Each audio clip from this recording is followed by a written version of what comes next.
সন্ধ্যাবেলায় হাতে নিয়েছি কাঠির ম্যাচ, আরেক হাতে নিয়েছি মোমবাতি। আজকে আমার মেয়ের শিখাইতেছি কেমনে করে আগুন জ্বালাইতে হয়। দেখেন কিভাবে আগুন জ্বালাইতে হয়।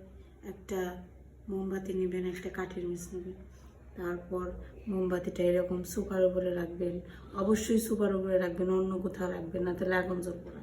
তারপর একটা কাঠির ম্যাচ নেবেন, ভেতর থেকে একটা কাঠি, কাঠি তো আগে বের করা ছিল, নো সমস্যা, কোনো প্রবলেম নেই। এভাবে ধরবেন আর দেখেছি ম্যাজিক।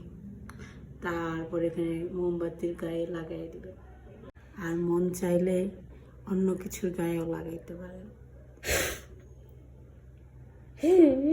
আগুন জ্বালানো শিখানোর আগেই আমার মেয়ে আগুন নিভানো শিখে গেছে। এইটারই কই ট্যালেন্ট।